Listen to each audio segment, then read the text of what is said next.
everybody. Welcome back to Ask an Amazon Agency. This is Chris McCabe of e-commerce. Chris, this is our wonderful new, or maybe not so new anymore, video series where I'm interviewing agency heads, people like Drew Morgans. Drew, how are you? Good, Chris. Happy to be here.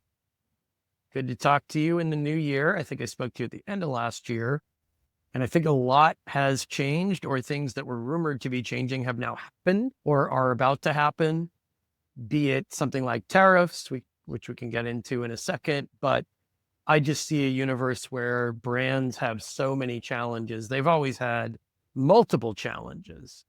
I think this is my kind of theory or hypothesis that brands are extra distracted now because it's going to be difficult to prioritize which challenge you want to address first.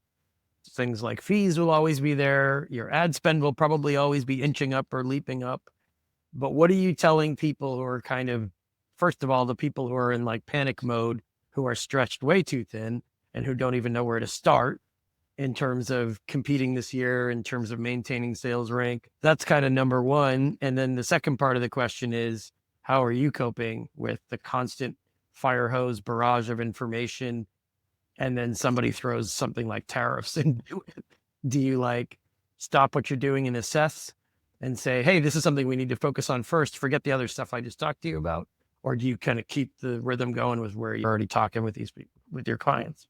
Well, I'm going to take question number two first. Okay. And I think that's one of the best parts about being an agency versus just having a one brand that you're running or multiple brands that you're running. Being an agency also means that I'm part of a team, right? And at least here at Martinology, every agency is a little bit different, but we definitely have a leadership team for Martinology. So as these big things come out, we meet on them and prioritize. So some of it might not be all on Drew, it might not all be on me to research and figure it out. And it might be, hey, Brooklyn's taking this one, Veronica's taking this one, Ro or Kristen or Stefan are taking the other one, and they can dive deep into it. So we will make someone accountable for that change. But then they go in, learn everything they can about it, bring it back to the team. That's Mhm. if we're being proactive. Okay. So, something's coming through, being proactive, trying to get on top of it. Hey, this is coming out. Did you guys know about that? We need to know everything about this. Like Amazon Marketing Cloud on the ad side. Like when that Right. came out, someone has to champion that and go learn it. If you're an Amazon seller doing everything yourself, that is on you. You have to prioritize with everything coming through, like what that is. As an agency, we're trying to stay up to date on everything all the time. So we really have to disperse that learning between us. So that's kind of number two, is like really just as a team, I would say. And then as a leadership team, we say, hey, what's most important? I think when it comes to like a brand and saying, hey, what should you focus on? Back to question number one, there isn't generic advice to give anyone at this point. I don't believe that there's generic advice. Like, and that's part of the problem is too many people are finding this cloudiness, distractions, an overwhelming amount of information. It's like someone saying that, oh, they're worried about diabetes and they only eat sweets, right? Well, Yeah. diabetes, this might become a problem only if like we don't fix this diet problem or your habits around eating or, having a mixed diet. Mm. To just generically give advice and say, oh, you should be doing this in your PPC because CPC costs are rising, or oh, you should raise prices just because tariffs are rising. That's silliness, So to everybody out there that's listening to this, I would say, just like the doctor, if you go see the doctor, he's not just going to prescribe you anything without talking to you. He's not just going to say, hey, go do these things without knowing who you are and what your health history is. Like, you have to understand those things. So I guess what I'm trying to say is if I did an audit of an Amazon account, like a conversation happens with the potential brand we're working with, or maybe we're several conversations in, and let's say we're kicking off as a team and we're doing a deep dive into the account. I'm getting the information from them telling me what's a problem, as well as me seeing what's in the account. Those things can be two separate things as well. They already know what the problem is and they're very intelligent and knowledgeable. And we already have the answers for that, or we are going to jump on the problem with them on that because they're already of a certain knowledge base. They already know what's going on. They're doing a good job of assessing. It's like, I know how to diagnose what's in my car, but I don't know how to fix it, for example, Right, or right, something. right. Know what the problem is, but I don't know how to fix it. That's one thing. If you don't know what the problem is and you don't know how to, well, that's something else. And I guess I'm trying to make a metaphor to say it all starts with really analyzing the problem and saying, which one gets the priority first? Is it profitability? Is it we're losing a ton because our ads are really bad? Is it our conversion rate's absolutely horrible? And you can't do that until you really make a good assessment. Yeah. So you start with the assessment. I think pricing is a good example because there are people who will raise their prices in response to an increase in cost, whether it's tariffs or something else, but they might have a competitor who has lesser costs who doesn't need to increase their price as much. So that's a nuanced problem that requires a sophisticated solution. So Yeah, how let's do you talk have a about that. conversation like that, for example? Like that's a good Let's talk place to about start. that. So let's say the tariffs are an extra 15%. Okay. 15% or 10%, whatever. Let's say 10%. Well, you could get that by charging it to the customer. You could get it by renegotiating with your vendor. You could try to split it between your vendor and the customer. Try to find the cost savings in your warehouse. You could find the cost savings somewhere else. You might be able to keep your price the same and change some of your vendor agreements or your warehousing fees or any other area of your business. It doesn't Mhm. necessarily have to come right out of your price point in the customer if that puts you out of the game, so to speak, right? So Yeah. people are finding out 10%, but it doesn't have to come from the straightforward answer, the black and white answer. It could come from another area if it really is about profitability at the end of the day, right? If you Yeah. got Yeah. your ads more efficient, let's say, kept the price the same, tariffs go up, so your cost of goods go up, but you're able to buy in bulk or hit a certain metric at the warehouse to get better fees from them or bring more business in there or hey guys, we need to be a couple points lower in tacos, so I want to run my Mhm. ads differently or I want to make my images convert more. Whatever that is, all those little things, it's not always just a black and white answer is really what I'm trying to say. Yeah. Well, so I believe that problems are more nuanced now than they have been in the past, and that's easy to say. But there's also a higher quantity of problems. So I'm just curious for somebody like you, if you're consistently speaking with brand leadership or CEOs, high level conversations between you and him or her, or maybe their board, as opposed to they're like, we're working on a bunch of problems right now. I can't talk to you right now. Here's my assistant or here's my VA. Tell them what you need and we'll get back to you once we go through the list. Because those are two different responses. Like this is kind of an emergency. Some of these things are cost emergencies. Some of them speak to operational emergencies or deficiencies that you might have to contribute some feedback on or some solutions to. And I'm just, somebody who's in my position, a bit of a different angle. I mean, I talk to people who are too distracted to focus on their appeals when their ASIN's been taken down and I need their attention, right? So my perspective is very different because they could make it harder for me to help them, or they could maybe not be helping themselves if they're sending in quickie template appeals simply because they're spending more time talking to you about the problems they have to address when you're managing their account. And so, like, are they taking a healthy, holistic approach to all of these types of problems? How are they evaluating them? Are they maybe not paying attention to the right things the right ways? And you've got a much better view of the entire field than I do. I kind of see this one channel of their business. So Well, that's why I for think these are interesting times. honestly, Chris, I think across our 40 plus brands right now, we have maybe like two brands that have some ASIN suspension issues or account suspension issues. Like we have a very low amount of those currently. And I think some of that Mhm. is a testament to the skill set of the agency, meaning our job is to keep you out of trouble. So a lot of times it's people doing it themselves that find themselves like one of the issues we have right now is we're working with a manufacturer direct out of Indonesia. They have an American counterpart that's creating his own store and going to Mhm. transition the brand from this wholesaler distributor account to a US authorized distributor account, if that makes sense. He's not wanting to pay us to execute on both during the setup. Once he's set Right. up, like we're going to come in and take over. And no, I mean, I'm using this as just a real life example. And there was a bunch of issues with resellers and authorized sellers on the other account. So we've put in brand protection in place. We've had a bunch of history against like taking down resellers and stuff like that. And Yeah. Amazon flagged him when he started trying to list those products without Mhm. having inventory to put in right away. So he now has his store is in trouble. And we're trying to Yeah. walk through that. That's a literal example of he was trying to do it himself, right? And that's where a lot of people get in trouble. And I think some of it is understanding, having enough knowledge to know, is this something that if I break it, I am going to be able to fix it and it's going to be okay? It might be annoying, it might be a little costly, but it will be okay. Or is this something that it's like messing with your brake lines in a car? I'm not going to change my brake. I like your car analogy. It's like some of us, we can check our own oil and that's about it. We're not going to adjust our own steering column if there's problems there. Some high risk things, I just tell people, like, don't try these yourself anymore. You don't necessarily have to have us do it right away, but get some professional opinions, get a high grade assessment, not some sales pitch that's paper thin. I mean, like some real assessment info, which you can fact check for legitimacy and accuracy, and then some real solutions or strategy info that doesn't just sound right because it's a honed sales pitch. I don't think brands have that margin for error anymore.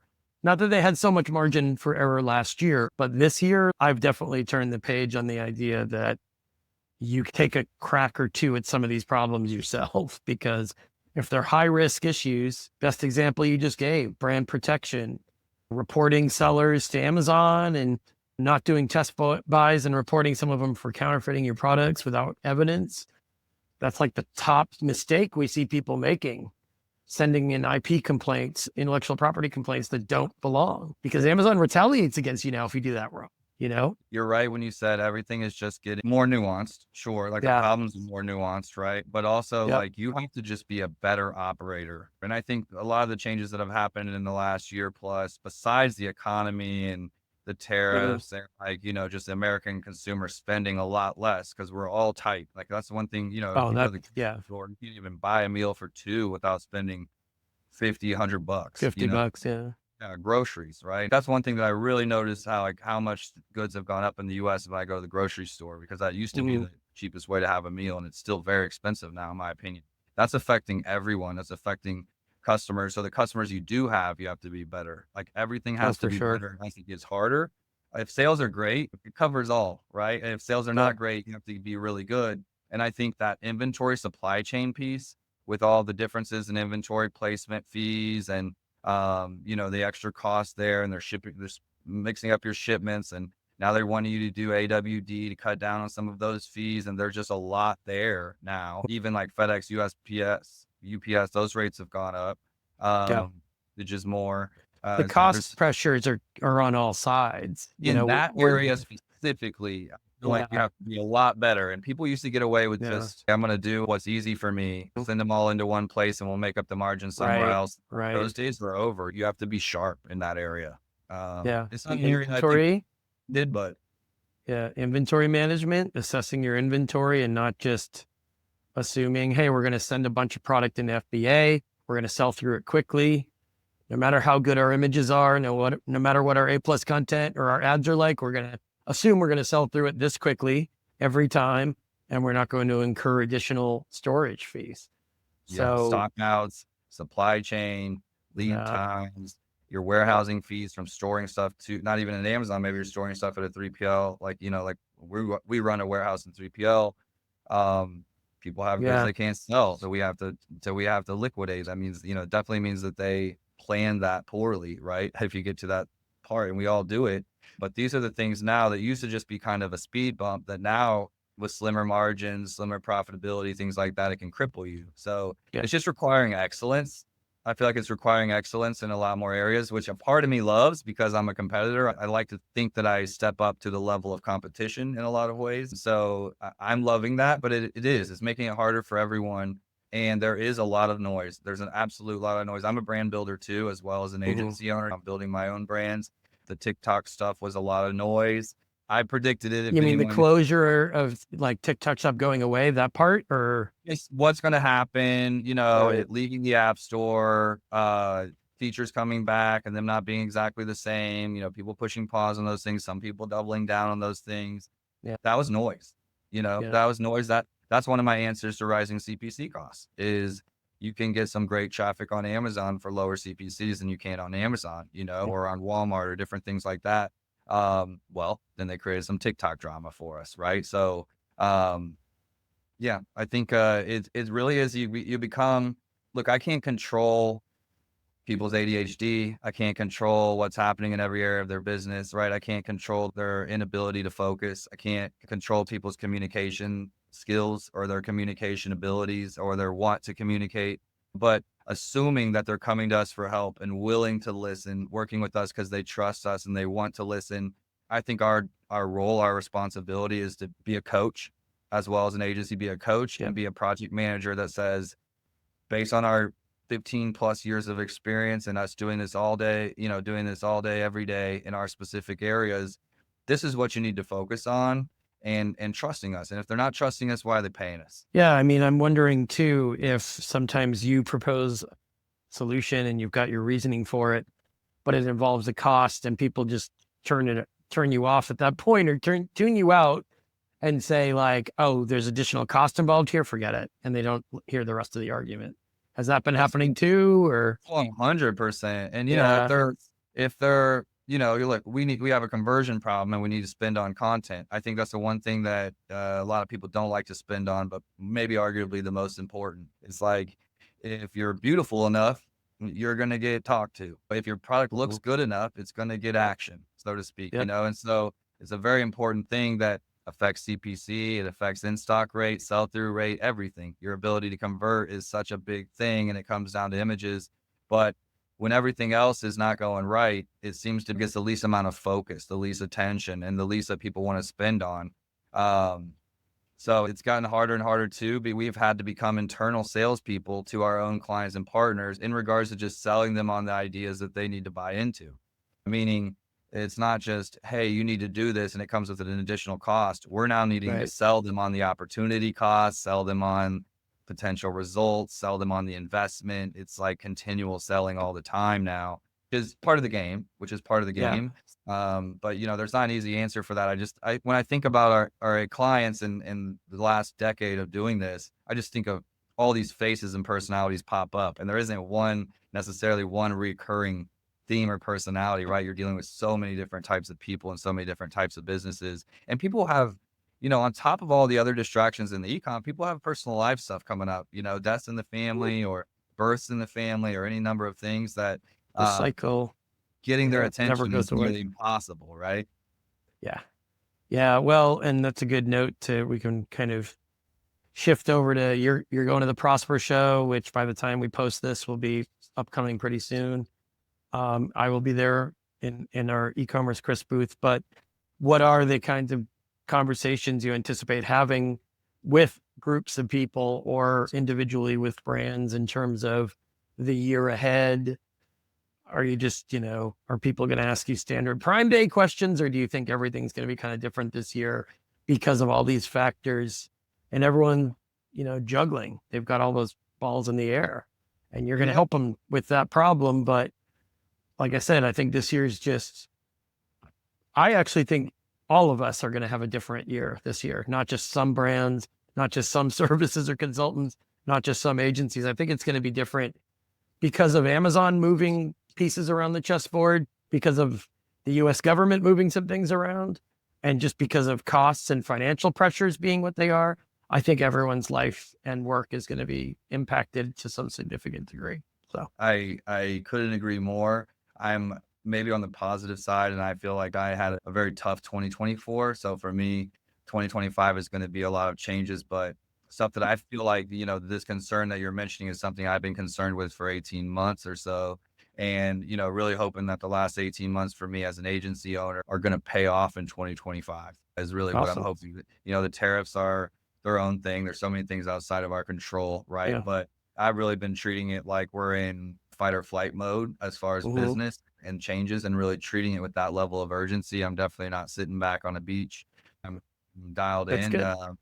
And so, no, like I mean that just because I think 2025 will be a lot. Not everyone's always like going through the same things at the same time Right. necessarily, and I feel like the last 18 months, maybe I was going through some things that some people are going to be realizing this year is going to hit them really hard in the face or the gut, so to speak. So I'm hoping to prosper, like obviously talk to brands and sellers. I love that, but I do that regularly just in my day to day, right? I still do Right. PPC. I'm still talking to our brand owners all the time, talking to my partners running my own brands. I really enjoy getting to talk to my colleagues at Prosper. And I think that's really, a lot of people know that to be the case with it's a service provider type of Hmm. conference. There's a lot of service providers, but getting to chat with you, getting to chat with the David Dayons and the Vincenzos and then Elizabeth Greens, you know, other agency owners that are navigating this, and either being able to be a shoulder for them or being able to just have a chat and say, hey, what is working for you the last 18, 24 months? What has been working? As you know, we can talk about what's not working all day, but sometimes the biggest thing I can get is, um, you know, what's Yeah, working for somebody else that I can then add to what I'm doing, or my perspective. for sure. All right, Drew, best place for people to reach you, just in case they don't see you in person in the near future. Yeah, we'll be at Yeah. Prosper. I'm on an agency panel actually with a couple of great people on that one. We're really talking about, you know, being an Amazon agency owner and what that looks like. A lot like this conversation, really. I'm on LinkedIn, Andrew Morgans with an S. Also marknology.com.